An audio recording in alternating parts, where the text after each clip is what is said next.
2016 GMC 1500 or even a Chevy 1500, two-wheel drive, and do oil cooler lines.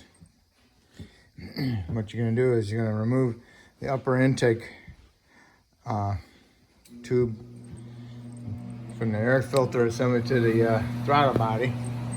You got your 4 screws to hold the upper part of the air cleaner on.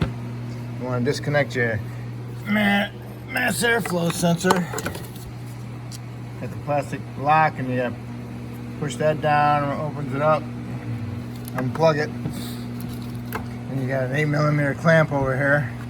The screws are 8mm, forgot to tell you.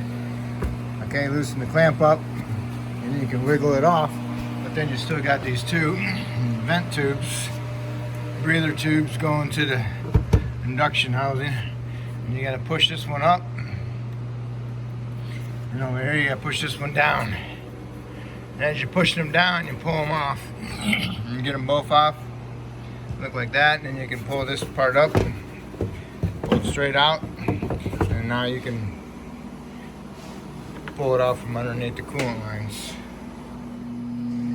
Okay, you got it all out. I took my air filter out. You can replace it, clean out the lower part of it. And here's the oil cooler lines itself. They run from the driver's side over to the passenger side. So it's got a clip right here. You gotta undo the little clip, stick a screwdriver in there, pry it apart. Got a little hook on it. You come over here to the lines. Got a plastic cover on them. Retain the clips in. Pull that off. And then there's an E-clip in there. You can pull the E-clip out with an angle pick. Be careful you don't lose it. Or you can use the tool that goes in there and pushes in and turns. Okay? And then the clip will stay in that way. There's 2 of them. There's another one down here below. They are the fat ones. The skinnier ones are the trans cooler lines. So what I'm going to do is I'm going to go down below and disconnect it down below and let it drain, so I don't make too much of a mess up here in the front in the beginning. Alright, now that you got it up in the air, raised up however you got it, you want to remove this under panel, held in with 6 15mm head bolts. You're not removed the little 10s that holds those little metal bracket reinforcements on. So get that out of the way. Then you want to look up here at your engine. Okay, and you want to notice how the lines are routed. That it goes over and closest to the engine and runs up. Okay, and then right over here there's another bracket that goes to the side of the engine, held in with a 10 with a stud on it. And then over here by the filter there's another 2 10s that holds them on there. So right here is your bracket for that 10. So you want to remove that 10, and then you can remove these 2 10s and let it hang down and drain into a pan. Okay. See how they're leaking? Great. Okay, here's what the clip looks like that holds the lines on. What you're doing is you're clipping it in there. It's inside there, and that's what holds it in. And if you pull it out, you want to pull it out like that, now a little fastener. Or if you got the tools, sometimes they work, sometimes they don't. This goes on there, and you push it inside it, and you turn it, and when you turn it, it opens the clip up, and you can pull a line out. Okay? Sometimes I use a pick to pull the clip out, but you gotta be careful not to lose the clip. If you lose the clip, then you can go to a parts store and they have an assortment of them. You can buy a package of them, okay? And also, that fastener down here.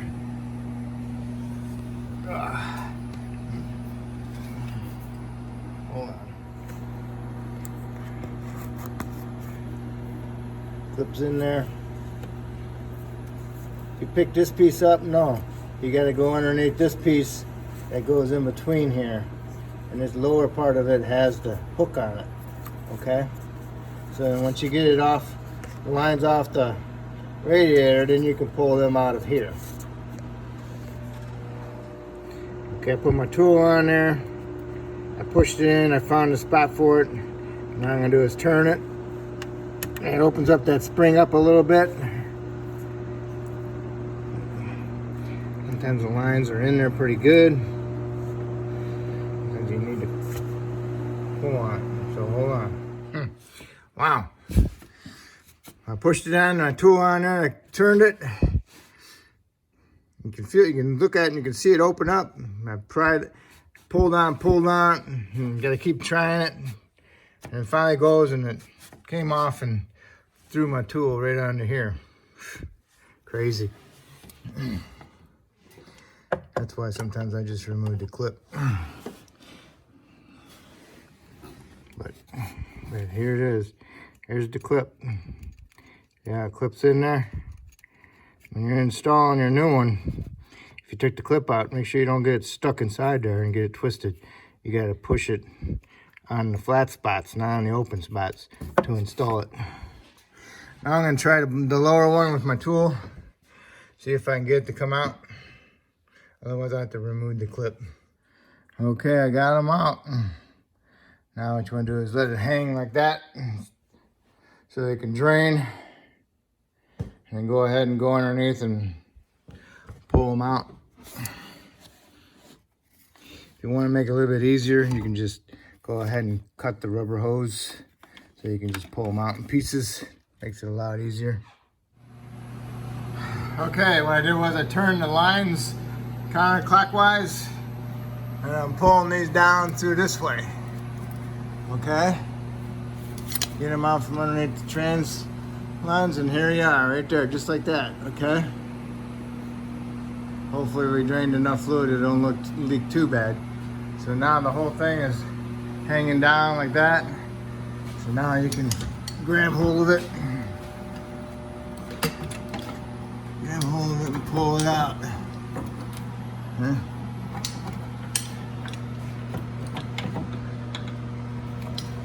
It's coming.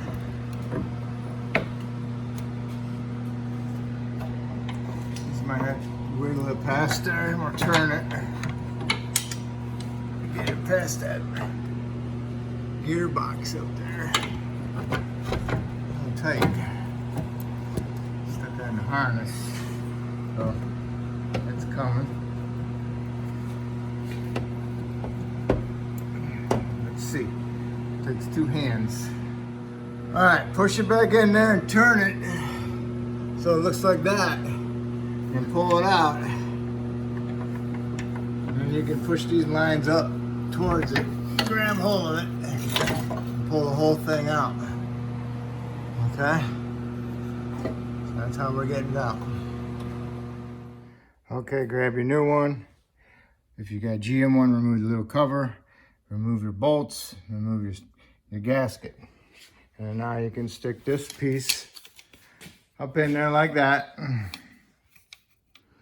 And hold them the other ends out of the way, okay? All right, have it like that. Okay, no big deal. And then you can push it in there, wiggle it back there. Get your spring clamps back there like that, on the way. Then you can turn your lines clockwise, get them up there. Make sure they go between the trans lines and the hoses and the engine. The hoses in the engine, okay? Okay, you got your hose, your line in there, and your lines up there. Get them past your radiator hose. Make sure it's between the hoses and the engine. And now you can come over here and put your bolts back in there with your gasket and get that started. And at the same time, line up your bracket with the stud so you put your nut back on. All right, make sure you put your gasket on properly because it will go on the bolts two different ways. Okay, because if you're not paying attention, you can put this side over here and the hole will be here. you have a big oil leak when you do start it, okay? Make sure you clean off the area on the block too. Okay, you got it up in there. You got your little nut tightened on your bracket. Now all you need to do is snug up your bolts on your block. And then you need to torque them to 110 inch-pounds or 9 foot-pounds. You don't want to strip them out. If you strip them out, then you gotta put a helicoil kit in them. So you don't want to do that. So torque them to 110 inch-pounds and then clean it off, and we'll go on top and hook up our lines. All right, we're back on top. Guide your lines between the tank hose and the fan shroud. Get the bottom one started, line it up. Grab hold with your hand. Grab hold of the other end with your hand, wiggle it back and forth and push it in. Same thing with the top. Grab right here. Grab the other hand on the other end. Wiggle it and push it in. After you push them in, you want to push the retainer clip back on. And go back down here and line them up into this little retainer and make sure it clips in. Okay? So next we can install our induction and air filter assembly. All right, just one thing. Before you put this back on, you might want to spray some degreaser around on this side of the radiator and then blow it off dry, just to get rid of some of the oil residue that might have dripped down in there.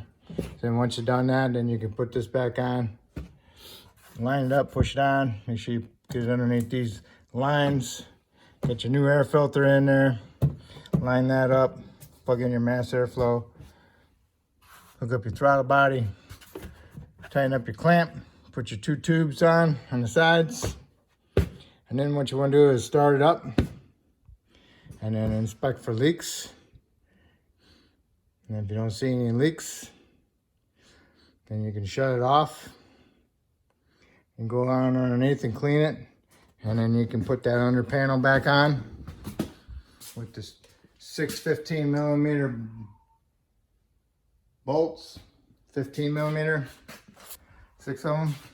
These, snug them up. Make sure you tighten them up so they don't fall off. Drive them down the road. And then what you want to do is double check your oil level, pull your dipstick out, top it off as needed, and that will complete this job. If I helped you out, that's awesome. Hopefully you can help me out by subscribing. I appreciate it.